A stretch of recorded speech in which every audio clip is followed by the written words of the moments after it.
y pretende retomar los lineamientos que habíamos planteado en las clases anteriores,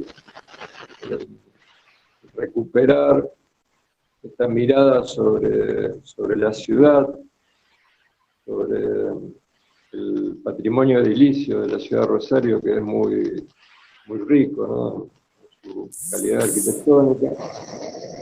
Y de algún modo esta clase retoma el punto en el cual yo dejé la clase anterior. También recoge la clase algunas cuestiones planteadas por Elida en su clase. También traté de hilvanarlo con lo que tratamos en la última clase, ¿no?, cuando hicimos esta mirada de la ciudad con el Google Earth. Entonces, pretende recuperar muchos de los aspectos tratados en las clases anteriores, siempre intentando profundizar y agregar nuevos, ¿no? Entonces, la clase de hoy, como indica el título, tiene que ver con esta dimensión urbana del proyecto edilicio, ¿no? Entonces, nos vamos a aproximar a los edificios, no de su programa, que le da origen, sino como al revés, ¿no? Aproximándonos desde la ciudad, desde el episodio urbano del cual forman parte, tratando de extraer las decisiones proyectuales que tienen compromiso, ¿no?, con la construcción de ese espacio urbano. Entonces, podríamos poner como subtítulo de esta clase que nos vamos a referir a técnicas y nos vamos a referir a elementos de composición que están presentes en estos edificios, pero que no tienen mucho que ver con el programa mismo, el programa interno, sino que tienen que ver con resolver cuestiones de articulación fundamentalmente con la calle primero.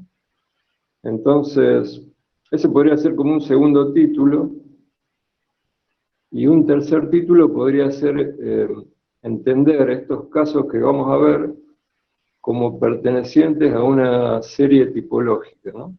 Retomamos de algún modo lo que tratamos en el primer cuatrimestre, ¿no?, esto de que los proyectos se pueden asociar, porque encontramos que hay recurrencias, y en este caso lo vamos a asociar desde un punto de vista edificatorio, ¿no? Es decir, son series tipológicas, pero de carácter edificatorio. ¿Qué quiero decir con esto?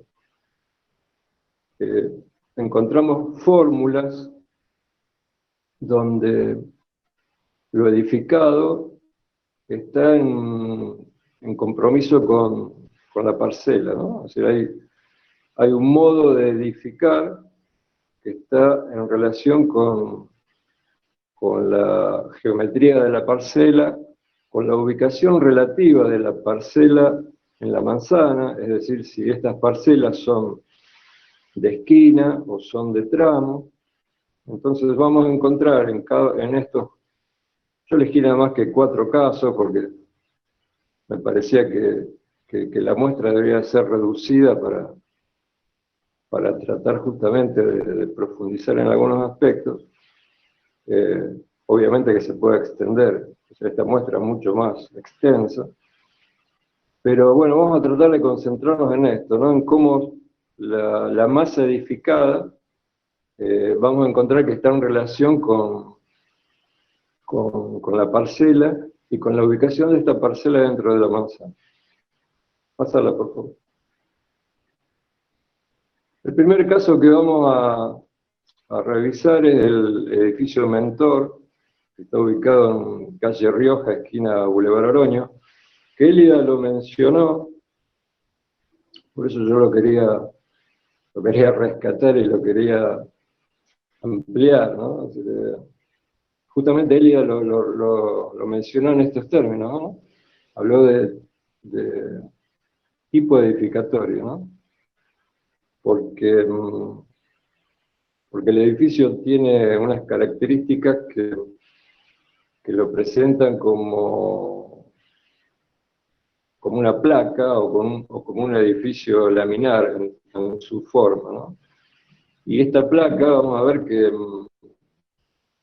está ubicada en relación a la parcela y en relación al sitio donde está la parcela de una determinada manera.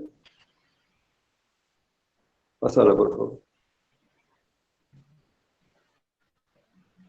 Como decíamos, vamos a ir desde la circunstancia urbana hacia el edificio, ¿no? Entonces la circunstancia urbana, en este caso, está muy marcada, muy caracterizada por el Boulevard Oroño. Y si al Boulevard lo estudiamos como tipo de calle, o sea, nuevamente a las calles las podemos clasificar por su carácter espacial. Podemos decir que el Boulevard está conformado por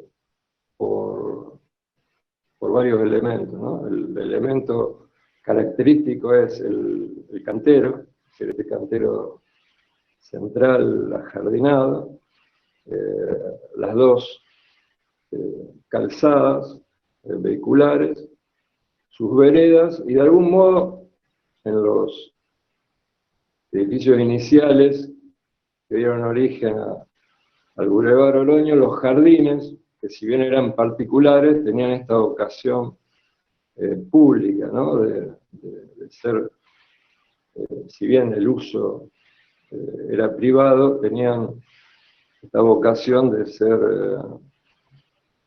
jardines que se ofrecían a la vereda, a la calle. Entonces, en esta circunstancia es en la que el proyectista tiene que tomar esta decisión que decíamos anteriormente de cómo ubicar la masa edificada que en ese momento le permitían los reglamentos, ¿no? tanto de código como de edificación. Pasad, por favor. Entonces, como les decía, estamos no solamente en el Boulevard Oroño, sino en una de las intersecciones, que es Calle Rioja. El edificio ocupa dentro de las cuatro esquinas de nuevo, una esquina en particular, que es la sur-oeste. Por lo tanto, hay como dos decisiones primeras, ¿no? La de retrasar, ¿no?, la masa edilicia hacia la orientación menos beneficiosa, que es el sur. De algún modo, hay como una donación, ¿no?, de todo este espacio que queda por delante hacia Calle Rioja, y de ese modo los locales principales de estas unidades residenciales quedan orientadas al norte. Entonces hay como un receso voluntario de la masa edificada hacia la medianera sur, y se respeta un receso sobre Oroño que ya era obligatorio. Pasarlo, por favor.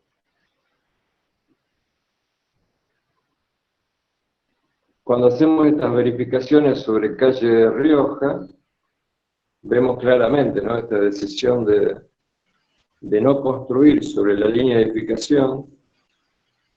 Esa línea de edificación está dada por el edificio que está más atrás, más en esquina con Calle Alvear.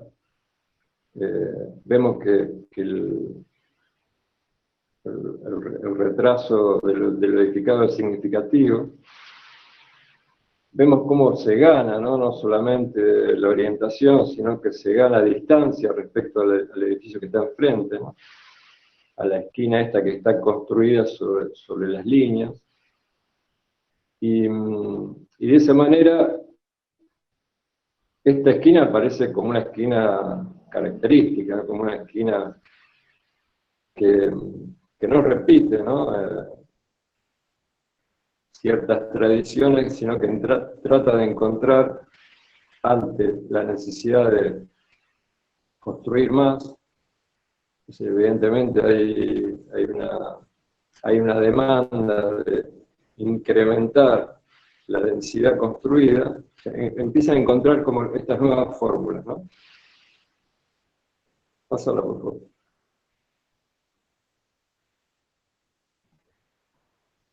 Entonces, cuando vamos a la planta del edificado, vemos claramente, ¿no? cómo son estas porciones de suelo, ¿no? Cómo este suelo está consagrado, ¿no? O sea, hay un suelo que está consagrado a dotar al edificio de jardines, que si bien son, de nuevo, son privados, pero que tienen mucha vocación pública, ¿no? Porque no hay límites visuales para gozar, para contemplarlo. Entonces, hay un jardín más estrecho sobre Oroño y uno mucho más profundo sobre Calle Rioja, ¿no? Ahora, este piso en realidad es un techo, ¿no? Porque vemos que sobre la medianera oeste hay una rampa, ¿no? Que lleva evidentemente hacia un subsuelo que está consagrado al uso de estacionamiento, ¿no? Entonces, el techo del estacionamiento empieza a ser el piso de este jardín de carácter público, ¿no? Empezamos a encontrar esta condición, ¿no? De lo que está en el subsuelo, a la vez el piso habilitante de lo que está por encima. Después hay como elementos característicos de la planta, ¿no? La recoba, ¿no? Esta recoba que se ofrece con mayor profundidad hacia el jardín de Calle Rioja, y hay como una recoba de menor tamaño que se ofrece sobre Boulevard Blanco. Después encontramos que dentro de todo lo que es la planta baja aparecen los locales comerciales hacia Oroño, los locales necesarios para el acceso y para trasladarnos en vertical respecto a todo lo apilado, y algunas unidades que resuelven en planta baja y en entrepiso el poder vivir en esa situación, ¿no? Para vivir en relación al suelo, ¿no? Y no tanto al cielo como son las unidades que están apiladas por encima. Pasala, por favor. El corte es muy claro, ¿no? Si hay un apilamiento dado por encima de estos dos niveles que están en contacto con el suelo, con el jardín, con Boulevard Oroño, ¿no? Y hay todo un tramo que tiene que ver por encima de eso y por abajo, ¿no? Lo que está abajo y es lo que puede estar enterrado. Los automóviles pueden estarlo. Entonces, el proyecto está como articulado, ¿no? En esta planta baja entre lo que está apilado y lo que está enterrado. Pasando.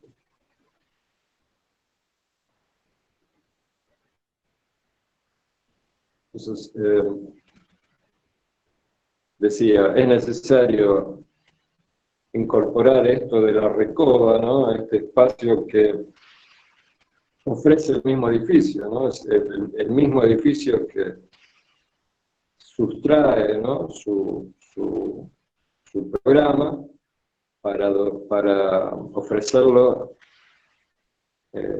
públicamente, ¿no? Es decir, por acá, en la Recoba, se da el acceso a los locales que están sobre Oroño, por la Recoba se da el acceso que da a estas unidades que decíamos que están en planta baja y al hall, y a los ascensores y escaleras que dan a las unidades que están en el piso superior. Pasalo. Me parece interesante permanentemente tomar acercamientos y distancias, ¿no?, respecto a estos edificios para comprenderlos, porque en realidad funcionan en estas dos variables, ¿no? O sea, funcionan en esta necesidad de uso, ¿no?, de entrar al edificio bajo un reparo, ¿no?, no a la intemperie o bajo las inclemencias climáticas. Y por otro lado sirve esta Recoba como para relativizar, ¿no?, toda esta particularidad que tiene la planta baja, que puede ser no muy beneficiosa, ¿no?, para la unidad que necesita justamente este momento. Entonces la Recoba funciona en estas dos variables, ¿no? Funciona, por un lado, para relativizar las particularidades de uso, como en este caso, ¿no?, hay una farmacia y otro local comercial. Funciona también en el otro sentido para relativizar, ¿no?, la presencia de las unidades estas en planta baja, el acceso al edificio, porque en realidad todo eso no configura esta necesidad de unidad que requiere el proyecto de la articulación de la planta baja. Pasala, por favor.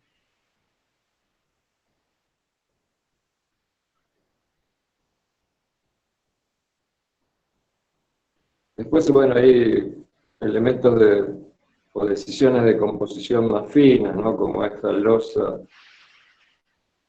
de los locales que queda por fuera, ¿no?, queda por fuera y por debajo de la placa, que está sutilmente retrasada, que tiene otro color, etcétera, etcétera. O sea, todas esas consideraciones yo se las dejaría para que ustedes las estudien, las descubran. O sea, sería interesante que ustedes en el estudio descubran todas estas cuestiones que no son... O sea, nada es casual en estos proyectos, ¿no? Todo está fríamente calculado. Pasalo, por favor.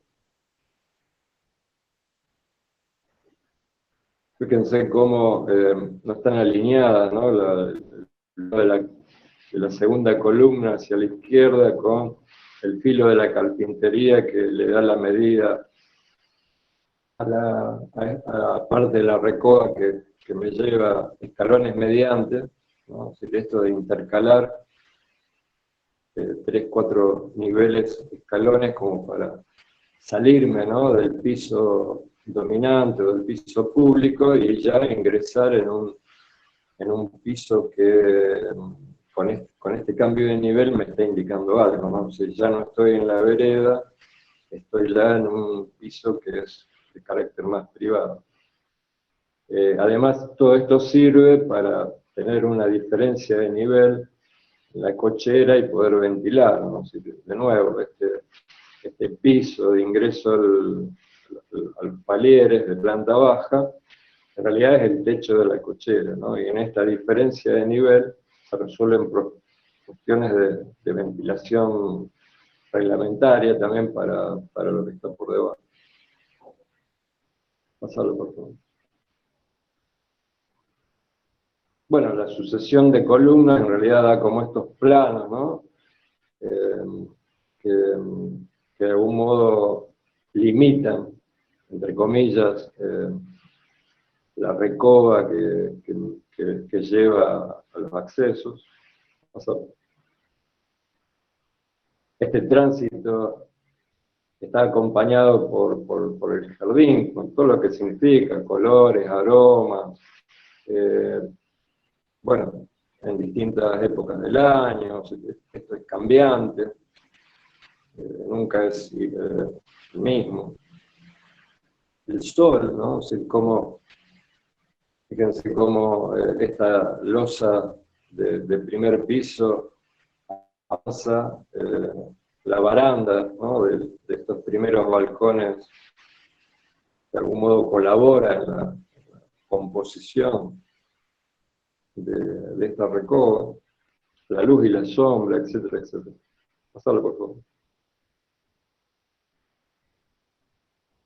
Y como les decía, ¿no? Por detrás de esta sucesión de columnas aparecen, ¿no? Los episodios. Son distintos, son francamente distintos porque bueno, deben serlo, no pueden ser de otra manera.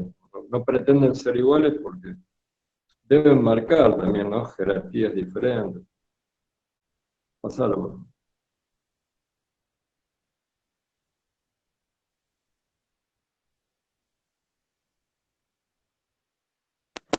Cuando hacemos la inversa, ¿no? Es decir, esto que siempre recomendamos, hacer las imágenes inversas, ¿no? De una determinada situación espacial, vemos cómo el camino inverso, ¿no? En lugar de acceder, salir de este edificio y tener como esta anticipación exterior, ¿no?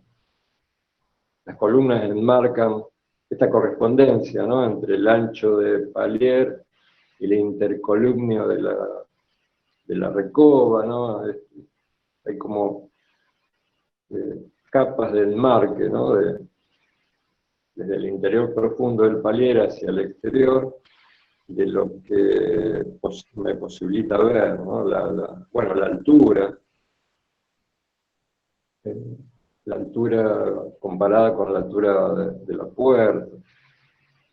Esta puerta que aparece al costado, que en realidad es el acceso a cocheras, ¿no? Cómo esto se resuelve en un tramo intermedio, ¿no? Hay como una doble puerta antes de poder finalmente llegar a escaleras y ascensores. Es decir, hay toda una secuencia que me va alejando o me va acercando a esta relación interior-exterior. Pasalo. Y bueno, y finalmente llegamos a las unidades apiladas que están en contacto con el cielo, ¿no? Entonces, las decisiones ahí también son claras, ¿no? Si la carpintería va de piso a techo y de columna a columna o de pared a pared. Esto de que los balcones no estén en voladizos, sino que estén contenidos, también me parece que colabora con relativizar la vida doméstica, ¿no? Ayuda a la unidad de esa fachada que veíamos en las primeras imágenes, que toda esta particularidad doméstica queda como relativizada, ¿no? por estas decisiones. Fíjense, la baranda prácticamente no existe, no configura, ¿no? Desaparece, y bien uno toma una cierta distancia, y lo que queda enmarcado es el paisaje, que verdaderamente es lo que interesa. Pasalo, por favor. Bueno, como vimos, este ejemplo de placa en esquina, me pareció interesante cotejar la placa, pero en una situación de tramo, ¿no? Si vimos esquina, ahora vemos placa simple en una circunstancia de tramo. Este es un edificio que en su momento fue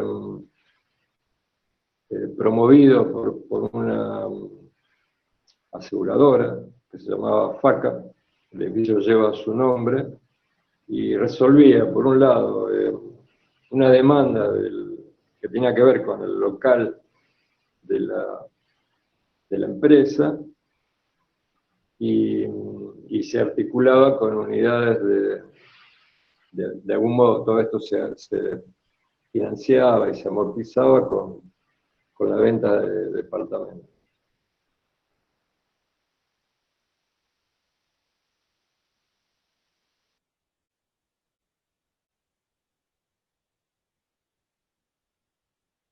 De carácter institucional, muy propio de las aseguradoras de ese momento, ¿no?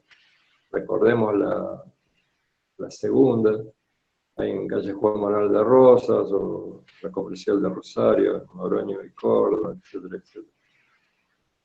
Y en subsuelo se tiene como tres tramos el edificio, ¿no? El tramo residencial resuelto a través de esta placa, como veíamos en la clase pasada, ¿no? Que se recede respecto a las medianeras, es de perímetro libre o exenta. Articula un cambio, ¿no? entre basamento y placa. O sea, hay como un piso que tiene como otro destino, un destino más colectivo, más común a todos. Pasarlo, por favor.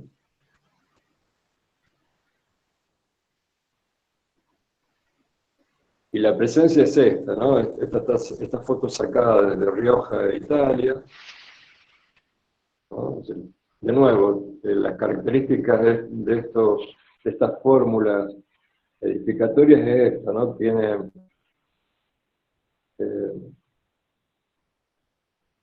un frente muy expuesto, que en general es el principal, que busca la mejor orientación, donde dominan dos variables, ¿no? La altura y el ancho de esta fachada, y en general los espesores son mucho menores.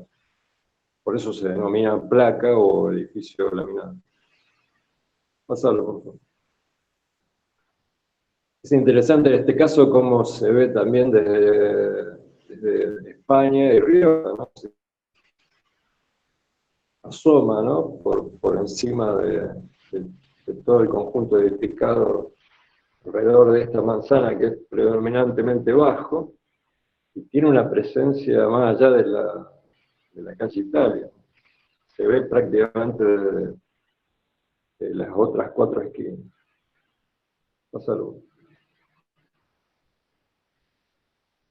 Como les decía, cuando vamos a revisar los planos, encontramos claramente cómo está dispuesto, ¿no? Dispuesta esta masa edificada. Entonces, por debajo del suelo, todo lo que se puede enterrar, que son los estacionamientos, a nivel vereda y apilado en un entrepiso o en un primer piso, aparece el local que en aquel momento era de la institución, que después pasó a manos de varias instituciones que, bueno, demanden semejante cantidad de metros cuadrados, ¿no? Son locales que tienen 800 metros cuadrados, son enormes. Entonces, esto se apila y, como les decía, aparece por encima de este apilamiento que tiene de uso comercial, aparece este piso, que en realidad no tiene un destino ni de uno ni de otro uso, ni de uso residencial ni de uso comercial, y que tiene que ver con el aprovechamiento de esa terraza, ¿no? De nuevo, el techo del local comercial es como el piso habilitante de este momento de articulación entre el proyecto más vinculado al suelo y el proyecto más vinculado al cielo. Pásalo, por favor. Y bueno, y acá aparecen las articulaciones con la calle, ¿no? Si esto que decíamos de estos dos niveles de basamento que resuelven efectivamente la llegada de lo edificado a la línea, resuelven el contacto con los linderos, con los dos vecinos, y que resuelven también este complejo momento de acceso al edificio y el acceso vehicular y comercial. Es decir, frente está como partido, ¿no? En estos tres momentos, ¿no? Que en realidad después terminan siendo como dos, ¿no? Pásalo, por favor. ¿Qué es esto, no? Si en lugar de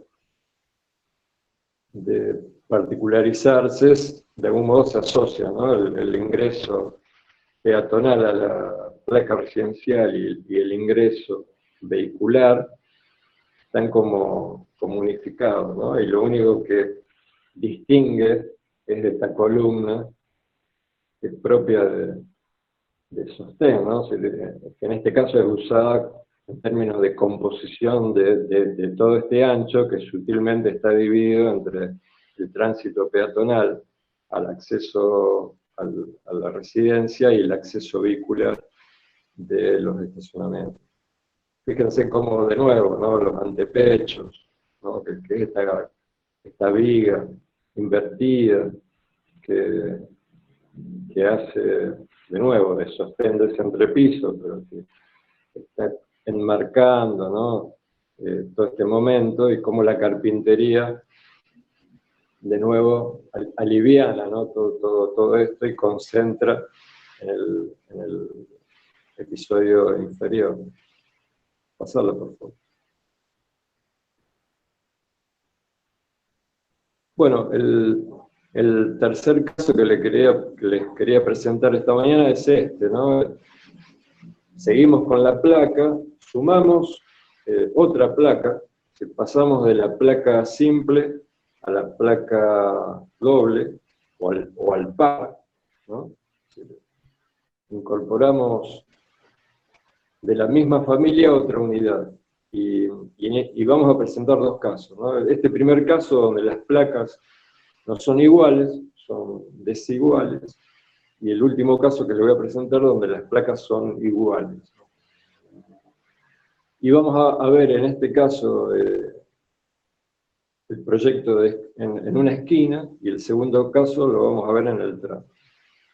Entonces, este caso es el edificio de la Cooperativa Rosarina de Vivienda, que se desarrolló en terrenos de lo que era en aquel momento la Yerbatera Martín, por eso el barrio se llama de esa manera, se llama Barrio Martín, porque todos estos terrenos eran pertenecientes a la Yerbatera, que en la década, fines de los 50, principios de los 60, fue loteado, urbanizado, entonces se abrieron las calles. Estas calles prácticamente no existían, digo, los tramos de calle Mendoza, calle Colón, eran como líneas de cota, ¿no? de la barranca que en ese punto empezaba a caer hacia el río. Entonces la cooperativa compra estos grandes lotes, que en ese momento eran relativamente accesibles porque, francamente, esto era como la periferia, ¿no? Eran los lugares donde pocos querían ir a vivir porque faltaban servicios, era un lugar muy inseguro, etcétera, etcétera. No tenía las calidades urbanas que tiene en este momento. Entonces el proyecto tiene que resolver una gran cantidad de unidades, porque son unidades relativamente pequeñas, y tiene que nuevamente amortizar, ¿no? El costo, ¿no? Más tratándose de una cooperativa donde los recursos siempre son limitados. Entonces, hay una gran cantidad de unidades, son 350 unidades, que tienen que ser, de nuevo, dispuestas esta masa edificada en una determinada estrategia, ¿no? El proyectista elige partir, ¿no? La cantidad y no partirlo en términos iguales, sino en términos desiguales, y dispone una placa mayor que está orientada a este-oeste, o si se quiere a lo largo de calle Colón, y otra menor, que está orientada norte-sur, más, diría, a lo largo de calle 3 de Febrero. Pasalo, por favor.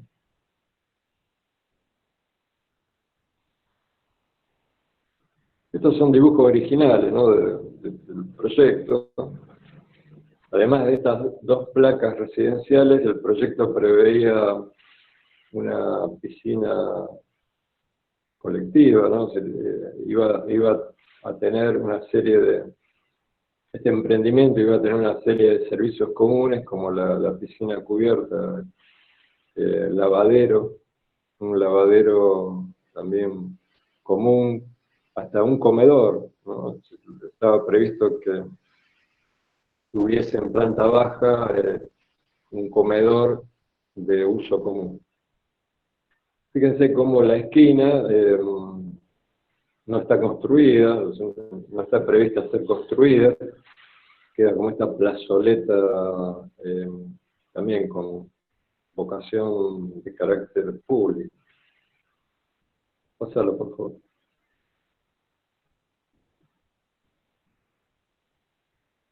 Estas son imágenes actuales donde es interesante porque se siguió con estos patrones de construcción, se hicieron unos edificios en paralelo, ¿no?, que están a lo largo de calle Mendoza, que siguen de algún modo el patrón constructivo de este primer proyecto. Pasalo.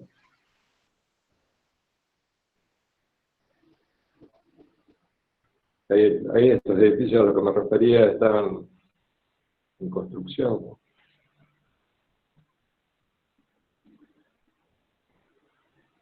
Una manzana muy particular porque está como partida, ¿no?, en dos proporciones muy parecidas, ¿no? Hay como a lo largo de 3 de febrero y de Ayacucho, hay como porciones de la ciudad antigua, ¿no?, porque justamente esas calles estaban abiertas y en funcionamiento y consolidadas en aquel momento, y Mendoza y Colón tienen esta impronta, ¿no?, de la ciudad moderna, entre comillas, de la ciudad de sustitución de aquella otra.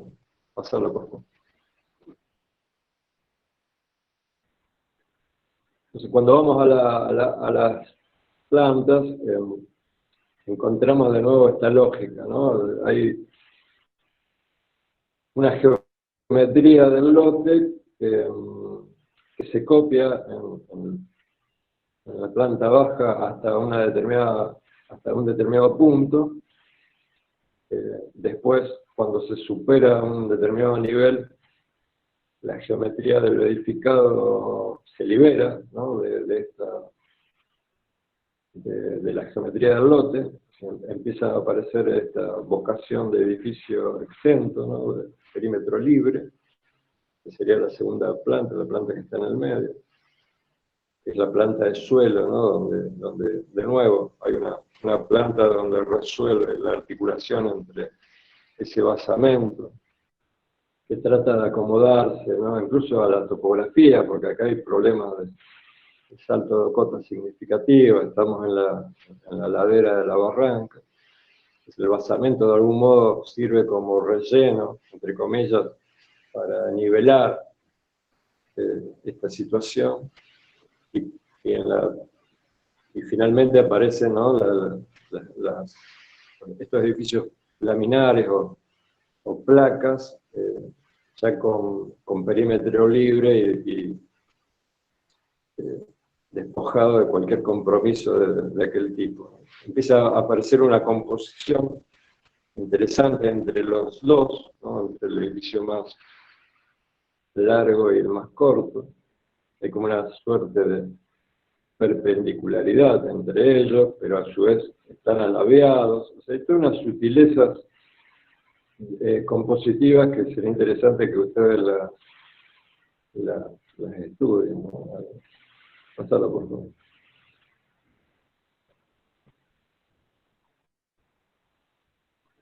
cuando vemos esto en la calle, ¿no? Esta es calle Mendoza, casi llegando a Colón, encontramos cómo el edificio también se hace cargo de resolver este tema, ¿no? Entonces, el basamento no llega efectivamente a la línea de edificación, sino que está retrasado. Lo que sí llega son estos elementos estructurales, ¿no? del edificio, que arriba son tabiques portantes y que después en la planta baja se articulan a través de estos pórticos, ¿no? Aparece a modo de balcón todo este momento que es de carácter colectivo, ¿no? Que es este momento, como decía, de articulación entre lo que está apilado residencial y lo que está por debajo, este basamento de servicios, porque debajo en este basamento hay bauleras, una gran planta de bauleras. En este programa, como era cooperativo, se pensaba que los beneficiarios tenían pocos recursos y por lo tanto no hacía falta cocheras, sino más bien una baulera donde alojar una bicicleta, una moto, ¿no? En aquel momento eran difíciles de adquirir también, ¿no? Entonces, y funcionan como depósitos, ¿no? O sea, estas bauleras, además de guardar los vehículos individuales de los propietarios, funcionaban como depósitos porque las unidades, la verdad que tienen poco lugar para ese destino. Pasado por favor.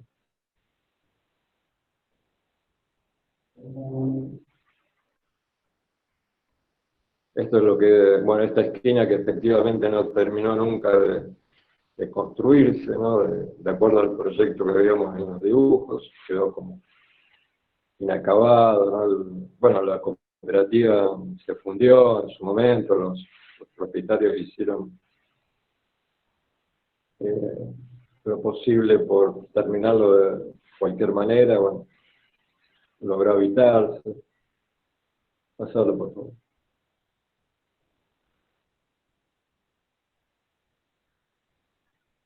Y esto es lo que le decía, ¿no? De cómo el contraste, ¿no? Que esta foto tiene unos años, ¿no? Pero permitía ver el contraste entre esta ciudad de la modernidad, ¿no? Esta ciudad que asume la necesidad de nuevas fórmulas de construcción, ¿no? Fundamentalmente caracterizada por la intensidad de esa edificación, por aumentar, ¿no? esos índices.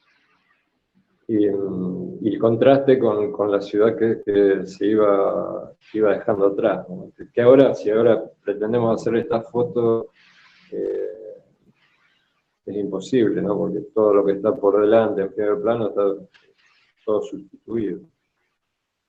Pasarlo. Bueno, y para terminar, como les decía, quería presentar este caso nuevamente de placa, pero entendida como par de iguales, ¿no? Como gemelas, ¿no? En una situación ya distinta, no de esquina, sino de tramo. Esto es calle Sarmiento, entre Urquiza y Tucumán, y me refiero al edificio Ciros, donde se resuelve disponer de la masa edificatoria con estos edificios que están apareados y están a lo largo de la calle, ¿no? Un terreno relativamente cuadrado, es decir, mucho ancho, pero muy poca profundidad. Bueno, había que resolver de nuevo esta cantidad de masa edificada. Entonces, pásala por favor. El resultado es este, ¿no? Se toma la decisión de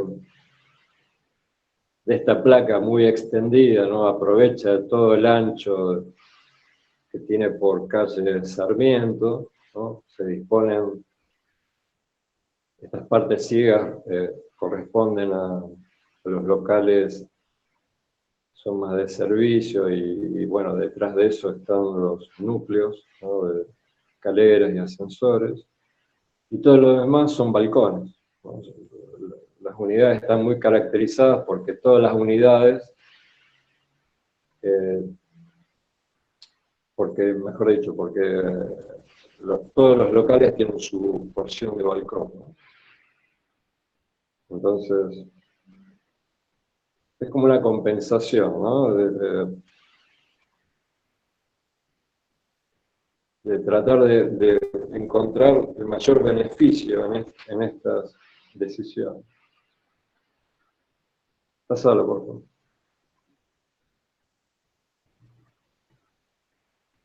El resultado a lo largo de calle Sarmiento es más parecido a esto que veríamos de la calle Corredor, ¿no? O sea, construir estas fachadas continuas, ¿no? A lo largo de la calle, pero en este caso con un grado diferenciado. Pasalo, por favor. ¿Qué es esto, no? De que la planta baja de la placa que está sobre calle Sarmiento deja paso a la segunda, ¿no? Que está en el interior de la manzana. Pasalo, por favor. ¿Qué es esto, no? Es decir, hay una decisión del proyectista de, bueno, compensar, ¿no? El hecho de que hay una placa que no está en contacto efectivo con la calle, sino que está en una situación más mediterránea respecto al perímetro de la manzana, lo resuelve a través de intercalar esta sala hipóstila, ¿no? O sea, esta sala construida, este espacio construido a partir de la sucesión de columnas, que son columnas propias de sostén del edificio, de todo lo que está apilado por encima, y articular entonces el paso de la vereda o de la calle a las unidades rentistas, y a través de este lugar y un patio de por medio a las unidades que están en una relación más de contrafrente. Pásala, por favor. Entonces el resultado espacial es este, ¿no? Es decir, hay dos edificios laminares que se enfrentan, ¿no? Patio mediante, se construye este patio de carácter colectivo, donde también suceden jardines, espejo de agua, etcétera, etcétera. Así que hay toda una vocación porque esto tenga un rédito, ¿no? Para los habitantes. Y además enmarca, es interesante cómo enmarca al edificio que se ve allá en el fondo, que en realidad está por fuera de la manzana, ¿no? Está en la manzana vecina, que es un edificio que es frentista sobre calle Urquiza.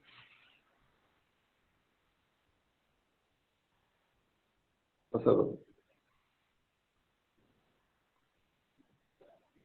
Bueno, terminamos. Bueno, con esto... Sí, termina con esa imagen. Con esto queríamos, en realidad, dar inicio al estudio de estos casos. Elegimos casos locales, en principio, para, como les decía, establecer como una continuidad en todo lo que venimos trabajando, ¿no? A partir de las clases iniciales.